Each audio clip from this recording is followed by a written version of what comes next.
誰にも止められなくなるぞ。暴走するこの事態を恐れるに足らん。ほら白ひげだ。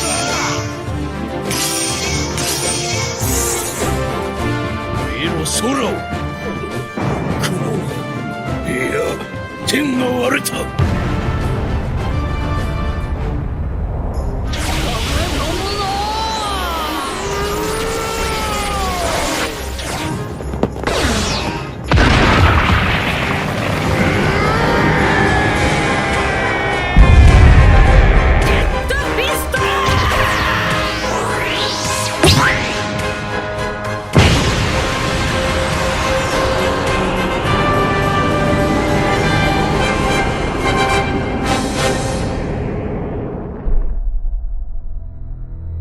C'était il y a 15 ans, en 2004, on a tous grandi, certains étaient même pas encore nés, et Shanks, celui qui a donné son chapeau à Luffy, eh bien nous montrait la puissance d'un empereur des mers, montrait qu'il était possible de diviser non pas les nuages, mais le ciel en deux. Et aujourd'hui, c'est au tour de Luffy de le faire. C'est fou, c'est monumental, les frissons. Ça paraissait impossible à réaliser, et pourtant nous y voilà, le petit au chapeau de paille a bien grandi et finit par rejoindre finalement Shanks dans les hautes sphères de la piraterie, puisque lui aussi arrive à fendre le ciel en deux comme tous les empereurs avant lui. Alors est-ce qu'il a le niveau Yonko? Est-ce qu'il est aussi fort que ça? Et Shiroda a décidé de nous offrir un 1026e chapitre décidément axé sur la puissance de Luffy, et c'est pourquoi nous avons décidé, nous, de centrer cette analyse sur les véritables compétences du chapeau de paille. C'est sûr, maintenant un cap est franchi, ça fait tout bizarre mais il nous l'a promis, tant qu'il sera en vie, les chances seront infinies. Et qu'est-ce qu'on a de la chance de pouvoir vivre ça tous ensemble, de partager ce nouveau miracle avec vous. Alors juste merci à vous d'être là, de nous permettre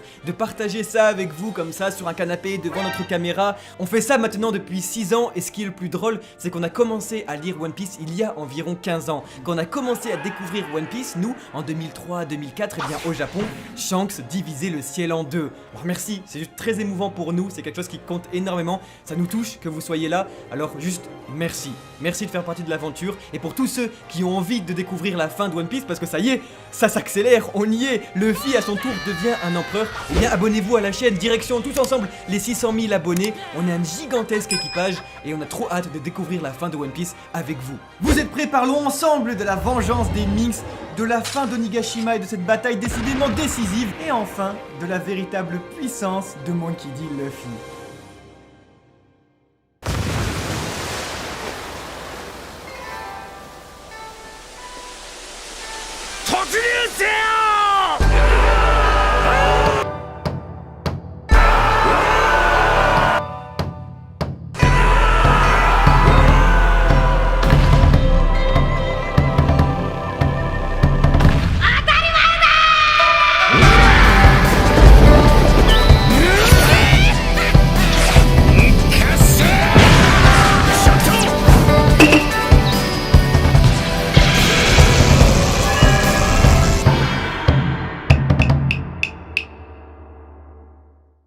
Une demande, une réclamation, une exigence, émanant d'une menace écrasante et inévitable.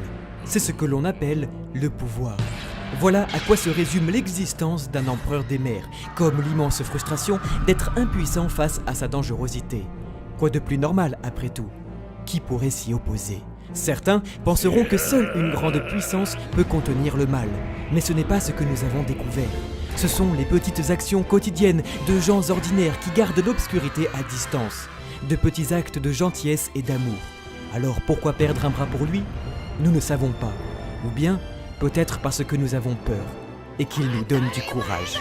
Alors, avec lui, laissons le vent nous porter, jusqu'aux nuages, ne ralentissons pour personne, réalisons l'impossible, voyageons jusqu'au bout du monde, aussi loin que nos yeux puissent voir, là où personne ne va.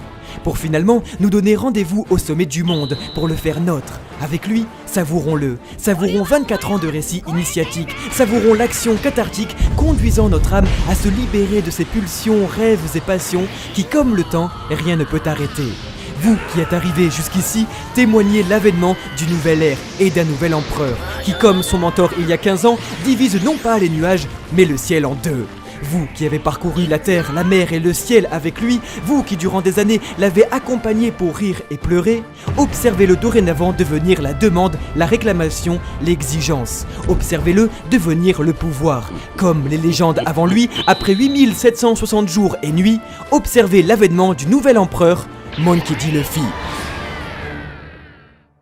ジャック船長戻りますか。なぜだ。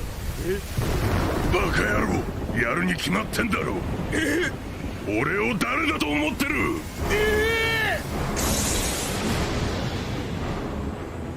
Il est fascinant de constater à quelle vitesse passe le temps, lorsque le symbole même de l'obstacle insurmontable s'effondre enfin sous nos yeux. En effet, c'était il y a 6 ans que Jack la sécheresse nous présentait la toute première prime de One Piece possédant 9-0.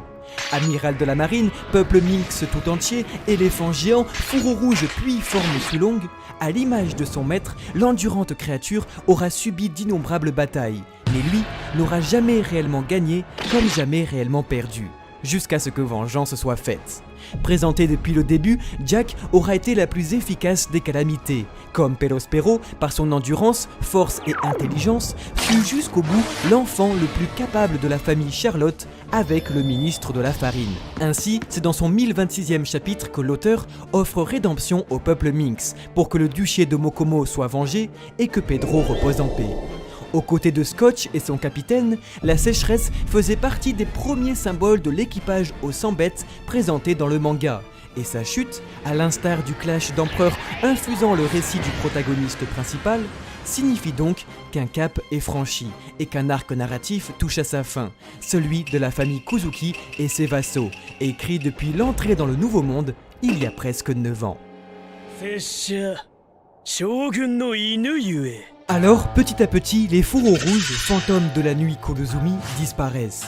Après Ashura Doji, Kikunojo et Kinemon, voici que les ducs du jour et de la nuit accomplissent leur devoir avec brio, celui de protéger l'aube de ce monde, car c'est bien lorsque le soleil se lèvera à la toute fin de la bataille qu'ils lâcheront leur dernier soupir. De ce fait, Raizo trouvera sans aucun doute rédemption face à Fukurokojo. Izo, avec ses pistolets, sensible au acquis de l'observation, s'occuperait lui des Maris, dissimulés partout dans le château, et de leur maître Baoang pour aveugler l'armée aux 100 bêtes. Il ne resterait alors plus qu'un seul nuisible dans le viseur des Kuzuki, un être si tenace que même décapité vit encore, une créature d'une telle bassesse qu'elle reste dans l'ombre, faisant de la nuit sa demeure. Un insecte si coriace qu'il résiste aux flammes qu'il a lui-même déclenchées. En effet, Kurozumi Orochi, second antagoniste de l'arc et véritable cafard, vit encore pour nuire aux autres. Dragon à 8 têtes, c'est après une coupée par Kaido et les 6 autres par les samouraïs qu'il lui resterait plus qu'une seule chance à vivre. Alors, comme demandé au chapitre 950, Iori, présente depuis le chapitre 1004 en tant qu'ange gardien des fourreaux rouges et escorté de Denjiro, pourrait couper une bonne fois pour toutes la tête du serpent, les deux s'étant forcés à rester durant 20 ans au plus près de leur ennemi pour mieux le poignarder. Armé de Ameno Abakiri, deuxième lame de son père et destinée normalement à son frère, Iori pourrait être à nouveau le reflet de la mythologie japonaise où, possédé par Susanoo, dieu des tempêtes, Ameno Abakiri est utilisé dans une des scènes les plus célèbres de la mythologie japonaise, lors de son combat contre le serpent Yamata no Orochi, en lui coupant ses têtes. Ainsi, Iori aurait sa vengeance, et Denjiro, autrefois garde du corps d'Orochi, en protégeant cette fois-ci son véritable maître, aurait accompli sa mission. Après tout, il nous avait prévenu, il est le chien de garde du shogun. 何があっても生まれてきたこの時代を憎まないで。いつでも笑ってられる強さを忘れないで。生き抜けば必ず楽しいことがたくさん起こるから。 Parce que nous avons droit à un auteur qui n'oublie rien de ce qu'il dessine, voici une 1026e page de couverture créant un magnifique hommage aux valeurs de belle-mère transmises chez Nami. C'était en effet en 1999, au chapitre 77, que l'ex-marine tricotait une ancienne robe de Nojiko pour l'offrir à Nami, qui l'a refusée car n'étant pas neuve. L'emblème était pathétique et jamais la jeune fille ne porterait une si pauvre broderie. Mais c'était sans compter l'amour d'une femme pour sa fille, et la poésie d'un auteur qui nous prouvera à travers toute son œuvre que la volonté comme l'héritage ne se transmettent pas uniquement par le sang. Alors, 22 ans plus tard, la fille, devenue femme, coud à son tour la plus belle et pauvre des broderies, devenue, comme sa mère avant elle, une véritable lionne. ルフィ、稽古はつけたが秋は実戦の極限状態にこそさらに開花する。強敵と向き合うほどにお前はますます強くなる。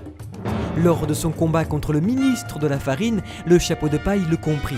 Pour éveiller son acquis de l'observation, il allait devoir perdre, se confronter à plus fort que lui pour progresser.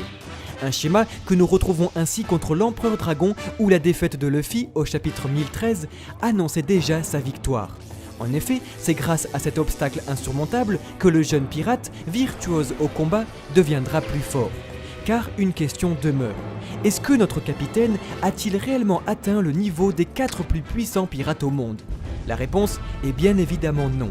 Il ne fait aucun doute qu'à force de le répéter, il le fera, qu'à force de se relever, il gagnera. Monkey D. Luffy est celui qui deviendra le roi des pirates, mais aura eu besoin de pas moins de 9 surpuissants fourreaux rouges, 4 terribles supernovas, un gigantesque dragon, une redoutable princesse démon et une défaite sauvée in extremis pour espérer vaincre un empereur qui, lui, s'évertuera tant bien que mal à rivaliser face à un totem d'immunité du personnage principal. Alors, comme depuis le début de son aventure, le chapeau de paille progresse au combat et obtient enfin les atouts qui lui permettront de rivaliser plus tard face à un empereur. Et cette fois-ci tout seul. Car, pour ne décevoir aucun lecteur, Kaido, créature la plus puissante au monde, ne pouvait être vaincu seulement par Monkey D. Luffy, et lui sert aujourd'hui, comme tout grand antagoniste qui se respecte, d'entraînement. D'Arlong jusqu'à Kaido, en passant par Rob Lucci ou Doflamingo, Luffy apprend de ses adversaires pour devenir le meilleur. Et comme il n'avait jamais atteint le niveau de Shichibukai après avoir battu Crocodile, il en sera de même avec le niveau de Yonko après avoir battu Kaido. De ce fait, aujourd'hui, Luffy a toutes les compétences pour devenir un empereur, mais a besoin de se surpasser une nouvelle fois pour en devenir réellement un. Alors, est-ce que Luffy a le niveau d'empereur ? Le mangaka nous répond via les paroles de Silver Riley. Si Luffy avait eu le niveau d'empereur, il n'aurait pas à progresser. Si Luffy était capable de terrasser Kaido seul, il n'aurait pas déjà perdu. Et il n'aurait pas eu besoin de devenir plus fort et d'éclore son acquis de l'observation pour communiquer avec Momonosuke tout en étant inconscient, et de l'armement et des rois pour aujourd'hui fendre le ciel en deux. カイドウを倒したら次はお前だビッグマム Il l'avait promis à Whole Cake Island, au chapitre 871. Après avoir vaincu Kaido, Big Mom sera la prochaine sur sa liste. Mais le sourire de l'impératrice prouve qu'elle ne sera pas vaincue à Onigashima et qu'il faudra sans aucun doute attendre un très grand pays qui l'a vu grandir pour apprendre la vérité sur son passé et que Luffy, grâce à toutes les nouvelles compétences acquises, puisse la battre, devenant un véritable empereur des mers, un pirate digne de ce nom pour enfin tenir sa promesse et rendre son chapeau de paille à celui qui aura dorénavant le même niveau que lui. Oui, il le lui avait donné rendez-vous, et 24 ans après, il arrive enfin, là, au sommet de la piraterie, et c'est avec une grande émotion que nous témoignons, nous, lecteurs, de la magnifique progression de notre grand frère de toujours, depuis sa petite barque jusqu'au nouveau monde, de son coup de poing aussi rapide qu'une balle de pistolet qui aujourd'hui divise le ciel en deux. Nous avons tous grandi, certains n'étaient peut-être même pas encore nés lorsque celui qui lui avait prêté son chapeau réalisait le même exploit sur le pont du Moby Dick. Un niveau que nous pensions inatteignable, mais c'était sans savoir que les miracles sont sa spécialité et que décidément, tant qu'il est en vie, les chances sont infinies.